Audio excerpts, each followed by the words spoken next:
자, 그러면 뉴스 3 어떻게 시작을 좀 해도 되겠습니까?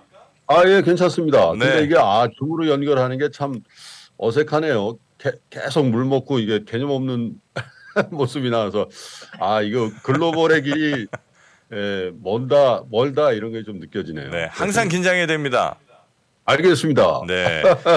그러면 첫 번째 뉴스는 뭐 중국 소식부터 갑니까, 역시? 네, 여기 아무래도 뭐 베트남 경제에 대해서 좀 이렇게 말씀을 드리면 좋겠는데 어젯밤에 와서 베트남에 대한 리서치가 아직 안 돼 있고요.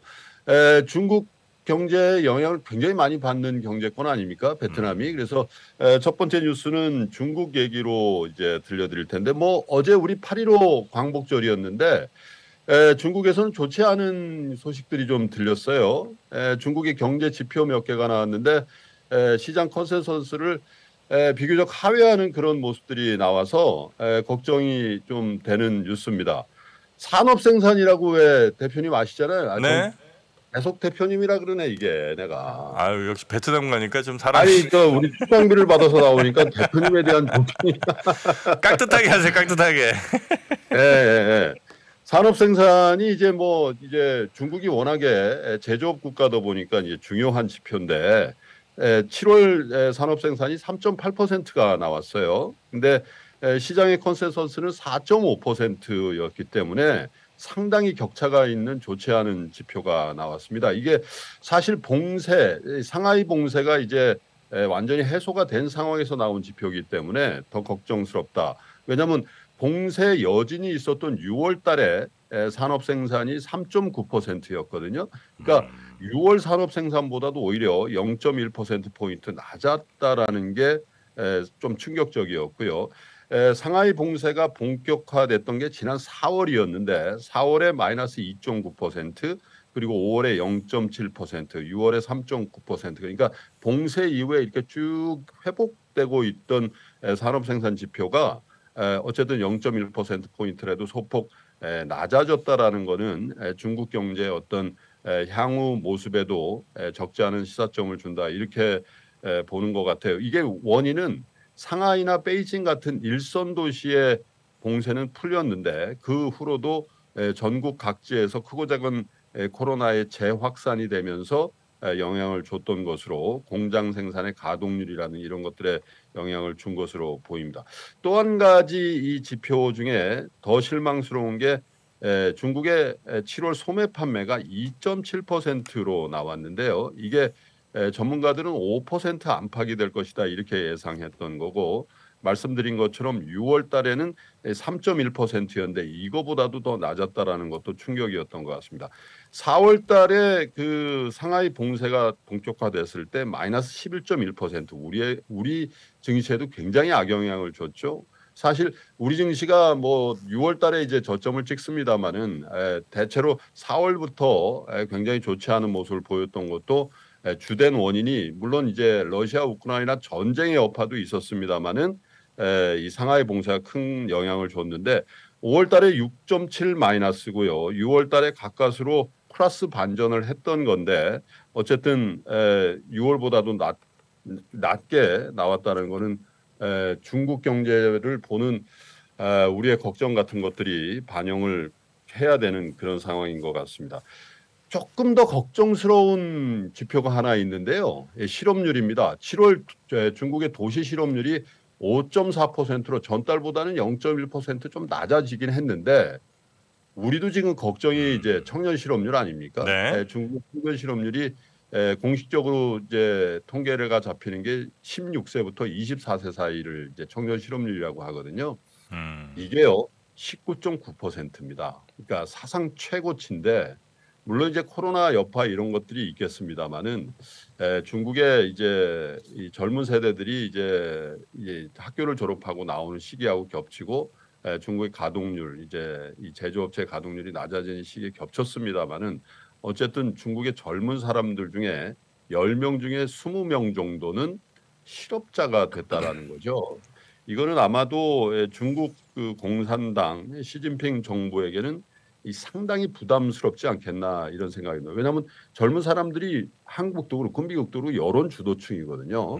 그래서 우리도 뭐 20대 어떤 여론 주도력이 굉장히 큰 그런 상황을 봅니다만은 중국의 이 20대들이 이렇게 실업에 시달린다라는 건 중국 공산당에 대한 굉장히 좋지 않은 여론이 만들어질 수가 있겠죠. 이런 좋지 않은 경제 지표가 나오다 보니까 결국 중국 중앙은행이죠. 인민은행이 1년 만기 중기 유동성 지원 창구 대출금리 이 말이 좀 어렵습니다만은 우리의 기준금리에 해당되는 거죠. 1년 만기고요.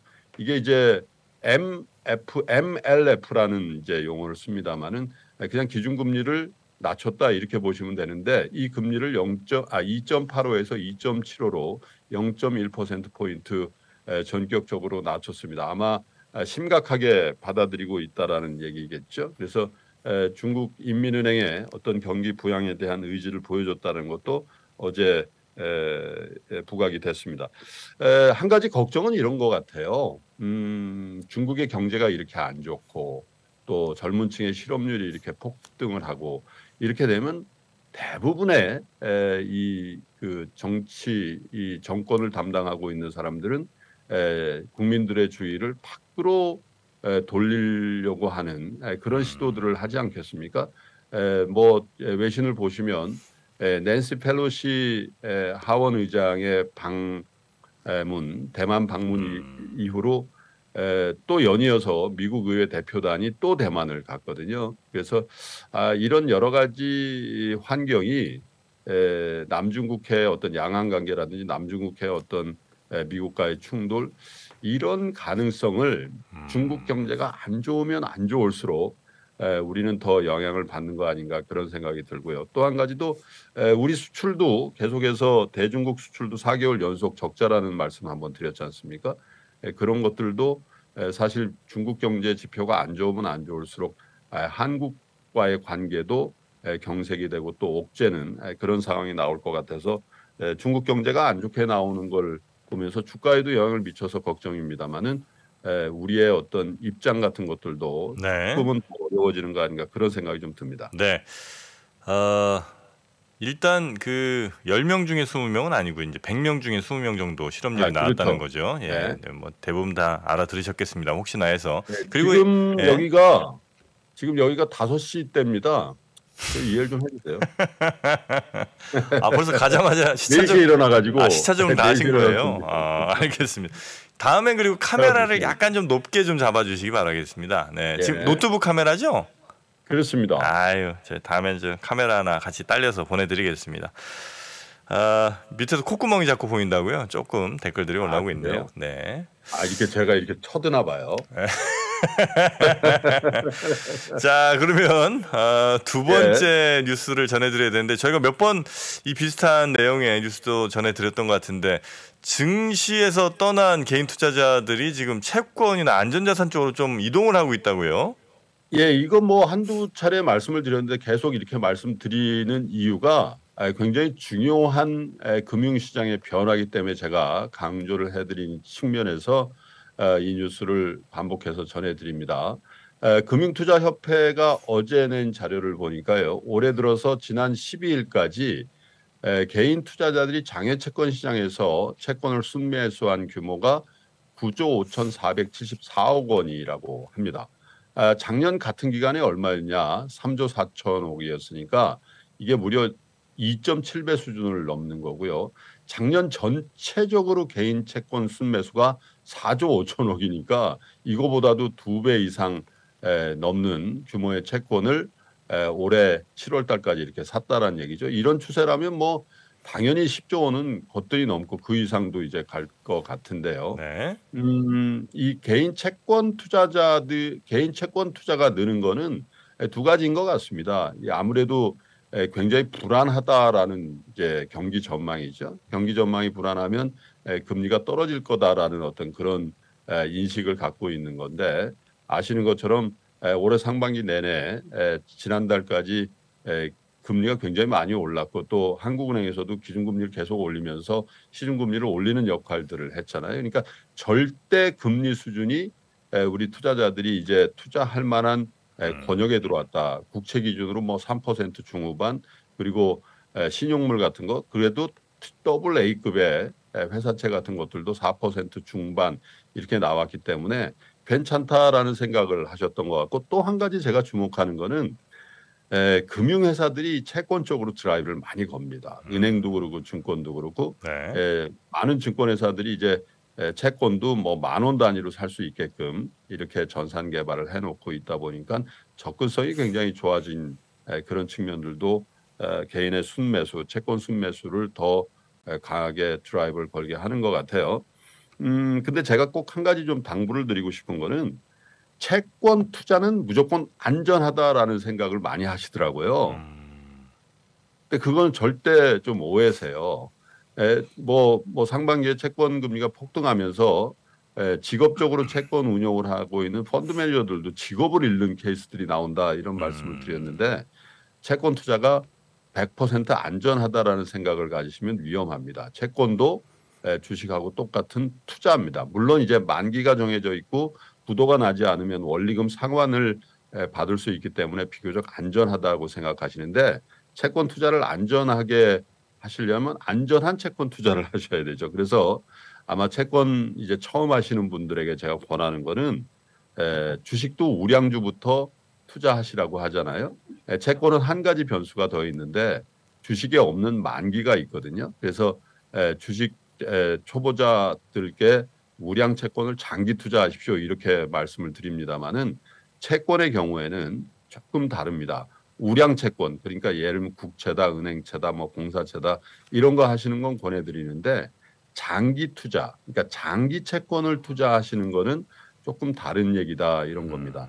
아시는 것처럼 장기채를 투자하시면 금리가 움직이는 거에 따라서 가격의 변동폭이 커지잖아요. 그래서 채권을 처음 하시는 분들은 짧은 채권, 그러니까 1년이나 2년 채권 같은 것들로 금리 리스크를 조금 없애서 만약에 금리가 폭등하더라도 만기 때까지 보유하면 되겠다라는 그런 인식으로 투자를 하시는 게 주식으로 치면 장기 투자인 거거든요. 그래서 채권 투자 처음 하시는 분들은 신용도가 굉장히 좋아야 된다라는 생각을 꼭 하셔야 되고 두 번째는 너무 긴 채권을 하시면 안 된다 이런 조언을 꼭 드리겠습니다. 두 번째는 어려운 채권 하시면 안 됩니다. 해외 채권이라든지 또 국내에서 발행된 채권 중에도 조건을 여러 가지 붙인 채권들이 있거든요. 그런 채권은 조금 나중에 하시고 단순하고 그냥 3년 만기 채권 아무 조건 없는 거 이런 거 하고 신용도가 높은 국채라든지 이런 것들로 채권을 좀 배우신 다음에 이제 크레딧도 조금 완화하시고 긴 채권으로 가시고 또 그 안에 예를 들면 콜옵션이라든지 여러 가지 조건이 붙은 채권으로 옮기셔야지 처음부터 너무 어렵고 길고 신용도가 낮은 채권으로 하시면 또 그러실 수도 있거든요. 아유 주식도 어려운데 채권도 어렵다. 그러면 금융 투자에서 완전히 담을 쌓게 되는 케이스가 나오시니까 꼭 그런 말씀을 좀 드려드리고 싶고 또 한 가지 명심하셔야 될 거는 채권 주식은 여러분 뭐 대주주가 아니면 과세를 안 합니다만은 채권은 뭐에다가 과세한다고요? 여러분들이 갖고 계시는 채권 표면 이자율에 대해다가 15.4%죠. 이자 소득세를 과세한다라는 것도 꼭 명심을 하셔야 돼요. 그래서 아까 헤드라인에도 주식에서 채권으로 넘어간다라고 말씀 이렇게 기사가 났는데요. 제가 생각할 땐 더 바람직한 거는 주식에서 채권으로 넘어가는 것도 한번 시도해 볼 만하지만 예금에서 채권으로 한번 바꿔보는 거. 그러니까 예금은 여러분 유동성이 없지 않습니까? 예금은 급전이 필요하거나 다른 채권, 다른 주식 투자를 하거나 이럴 때 예금 해지를 하셔야 되는데 그때 이자를 전혀 못 받으실 가능성이 있거든요. 근데 채권은 시중에서 팔 수가 있으니까 조금 훈련을 하실 거면 여러분이 갖고 계신 1년 만기, 2년 만기, 3년 만기 예금의 만기가 되시면 그거를 채권으로 바꾸는 것부터 이렇게 해보시면 좋지 않겠나 그런 생각이 좀 드네요. 네. 처음 채권에 이렇게 채권을 시작하시는 분들께서는 가능하면 좀 너무 만기가 길지 않은 짧은 채권으로 시작을 하고 또 좀 더 우량한 그래서 이제 부도 위험이 거의 없는 이런 채권부터 살살 시작을 해보시는 게 더 좋겠다 이런 말씀을 그렇습니다. 주신 것 근데 같네요. 이제 금리의 어떤 그 유혹이 굉장히 강하죠. 그래서 야, 3% 가지고 되냐? 그래서 5%, 6% 수익을 낸다고 길고 신용도가 떨어지는 채권을 사면 세상에 공짜 없다 그러잖아요. 네. 그래서 처음부터 어려운 과목을 택하지 마시고 조금 쉬운 과목부터 차근차근. 우리가 뭐 저 학교 다닐 때 수학을 공부해도 인수분해부터 하지 미적분부터 하지 않잖아요. 그렇게 생각하시고 채권을 배워 가신다 이렇게 해주시면 좋을 것 같네요. 네. 인수분해도 너무 어렵다는 분들이 많고요. 자, 도형. 피타고라스 네. 피타고라스 정리 한번 점검해보고 갈까요? 해주세요. 아이 왜? 형님. 피타고라스 정리. A 아니, 난 제곱 그거 배운 지가 네. 벌써 40년이야. A 제곱 플러스 40년, B 제곱이 45년. C 제곱인가? 그래서 이 두 변의 그 길이의 제곱의 합이 제일 긴 변의 제곱이랑 같다. 뭐 이거 아닙니까? 아이, 나 수학 못해 서울대 못 가잖아. 갑자기 또 서울대 이러세요. 자, 그러면 세 번째 뉴스까지 얼른 전해드리겠습니다. 지금 증시가 꽤 우리도 그렇고 미국도 반등을 한 상황인데 미국에서는 지금 증시 더 우리도 뭐 이런 논란이 좀 있습니다만 더 간다는 네. 쪽 그리고 이제 아니다 이제 증시 반등 끝내고 다시 이제 내려갈 것이다라는 그 이야기들이 팽팽하게 지금 맞붙고 있다고요. 아니 근데 우리도 이제 지난주에 예고를 해드렸잖아요. 지금 이제 캐스팅 중인데 캐스팅이 쉽지 않더라고요. 요즘엔 약세 시황관을 가진 분들이 잘 안 나오려고 그래요. 그렇습니까? 시장이 좀. 그래서 일단 거의 캐스팅 마무리 단계라서 귀국하면 이제 함께 이제 그 강세 약세 대토론을 한번 준비 중인데 7월 6일 날이 우리 증시가 2292포인트였더라고요. 네. 근데 지금 지수가 2527포인트니까 거의 10% 올랐죠. 그러니까 우리 시장도 이제 강세 약세가 굉장히 팽팽하게 맞부딪힌다 이런 말씀을 지난주에도 한번 드린 바가 있는데 네. 미국 시장에도 굉장한 논쟁점이 이제 벌어지고 있다. 더 간다? 아니다. 다 됐다. 이런 건데요. 대표적인 이제 약세 시황관을 내는 데가 미국의 투자은행이죠. 모건 스탠리가요. 15일 보고서를 냈는데 지난 6월 이후에 나타난 증시의 급격한 상승세는 약세장이 잠시 멈춘 것일 뿐 기업 실적 및 경기 둔화 혹은 금리 상승 등의 여파로 하반기 주식시장이 다시 하락할 것이다. 이렇게 얘기를 했고요. JP 모건 체이스라고 있잖아요. 미국의 네. 가장 큰 은행이죠. 네. 근데 여기는 기술주 중심의 나스닥 지수를 20% 끌어올리, 20% 이상 끌어올릴 이번 랠리가 연말까지도 이어질 수 있다라고 진단을 했어요. 그러니까 대표적인 은행 두 군데가 굉장히 극명한 시황간의 차이를 보였다라는 거죠. 그래서 JP 모간 전략가들 이제 강세 시황간을 보이는 전략가들 얘기는 이겁니다. 1970년 이후에 최악의 상반기였거든요. 네네네. 올해 상반기가. 그런데 이게 채권 수익률이 지난 6월 고점에서 후퇴하면서 금리에 민감한 성장률들이 랠리를 펼쳤고 이 같은 힘에 의해서 하반기 증시도 추가 상승. 이 얘기는 하반기에도 금리가 그렇게 높지 않을 거라는 얘기를 하고 있는 거죠. 네. 그리고 경기 둔화를 전망한 근거 하에서 금리가 내려가지만 경기 전망도 정말 시장을 붕괴시킬 만큼 금리가 하락하는 게 중요한 게 아니라 사실 경기가 하락하는 걸 더 염두에 둔다면 JP 모간의 주장이 별로 설득력이 없는데 그 얘기는 경기의 둔화는 마일드하고 금리는 낮은 측면이라면 기술주가 다시 시장을 랠리로 이끌 것이다. 이렇게 얘기를 하는 거죠. 근데 전통적으로요. 미국의 은행을 두 가지로 나누는데 골만삭스나 모건 스탠리 같은 데들이 이제 투자은행, 우리로 치면 증권회사죠. 이렇게 나누고 JP 모간이나 뱅크 오브 아메리카 이런 데들이 이제 상업은행이라고 그럽니다. 근데 네. 이 투자은행 쪽에서도 주식하면 모건 스탠리를 많이 칩니다. 그래서 모건 스탠리는 주식에 굉장히 강한 하우스고 그다음에 주식을 개인 투자자들에게 거액자산가들한테 소개하는 웰스 매니지먼트가 굉장히 강한 회사죠. 근데 JP 모간은 아시는 것처럼 상업은행이기 때문에 네. 사실 모건 스탠리만큼의 어떤 주식 전문성이 좀 떨어진다고도 할 수 있는데 여긴 또 한 명이 있죠. 제이미 다이먼이라는 굉장히 탁월한 경영의 구루가 있는데 이분은 조금 그 자기네 증권회사 애널리스트들하고 좀 다른 견해를 내요. 그래서 경기 연착륙이 될 가능성 거의 없고 큰 게 온다라고 계속 얘기를 하고 있기 때문에 또 어떻게 될지 모르겠습니다. 어쨌든 주식 전통의 명가인 모건 스탠리가 보여주는 약세 시황관이 맞을는지 아니면 미국의 대표 상업은행인 JP 모간이 얘기하는 낙관론이 맞을는지는 지켜봐야 되겠습니다만 어쨌든 지금 미국도 한국도 낙관과 비관이 팽팽하게 맞서 있는 상황이라서 네. 우리 투자자 여러분들도 포지션을 이렇게 변경하거나 아니면 재구축하는데 굉장히 좀 힘드실 것 같아요. 그러나 어쨌든 오늘 개장하는 우리 시장은 금요일에 미국 시장이 큰 폭의 상승세 그리고 어제도 나쁘지는 않았거든요. 그래서 그런 걸 반영해서 저는 몸은 베트남 하노이에 와 있습니다만은 적어도 오늘 화요일 우리 시장은 굉장히 큰 폭의 상승세가 되기를 정프로와 함께 빌어보도록 하겠습니다. 네. 자, 지금 우리 김프로님 어디 있냐고 물어보시는 분들이 많으신데 지금 현재 베트남에 제가 좀 출장을 좀 보내놓은 상황이고요. 그 네. 베트남 지금 이제 시간이 이제 거의 6시쯤 되셨겠네요. 그죠? 아침 6시.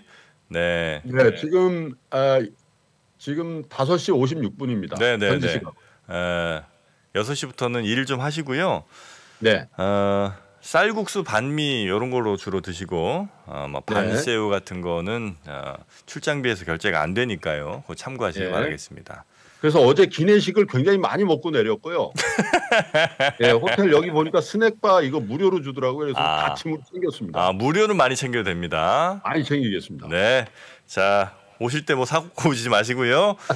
일단 오늘은 여기서 그러면 연결을 끊고 내일 아침에 다시 한번 뵐까요? 내일은 호치민에서 여러분 뵙도록 하겠습니다. 좋습니다. 이동하실 때 툭툭 타고 잘 이동하시기 바라겠습니다. 알겠습니다. 네, 그러면 내일 뵙겠습니다. 고맙습니다. 네, 감사합니다. 평소 경제 뉴스를 볼 때 100% 이해가 되지 않았다면, 어려운 용어를 알아듣지 못해 답답함을 느꼈다면 오건영의 경제를 보는 눈 강의를 통해 차분하게 경제 기초를 쌓아보는 건 어떨까요? 저는 강의에서요, 기초적인 단어들도 좀 담으려고 했고, 이 단어들이 실제 신문기사에서 어떻게 쓰이는지, 그리고 이 신문기사 이외에도 다른 콘텐츠에서 우리 실제 생활에서는 어떻게 쓰이는지 되게 풍부한 사례를 담으려고 했어요. 수차례 보시면서 반복하시면 마치 무언가 뉴스를 들었을 때 툭 튀어나오는 느낌? 그런 걸 좀 느끼시지 않을까. 그럼 툭 튀어나올 정도로 많이 보려면 흥미로워야 되잖아요. 그래서 그게 제가 좀 많이 기획할 때 노력했었던 그런 부분이라고 보시면 됩니다. 쉽고 재미있게 최대한 기획을 해봤습니다. 드라마처럼 재미있게 경제 공부를 할 수 있다면 이게 제가 생각했던 모토였고요. 그렇게 됐으면 참 좋겠습니다. 네. 경제 뉴스가 명쾌하게 이해되는 즐거움. 오건영의 경제를 보는 눈 강의를 통해 경험하실 수 있습니다. 신규 출시 기념 8월 31일까지 얼리버드 특가로 만나보시죠. 지금 바로 영상 아래 댓글을 확인하십시오.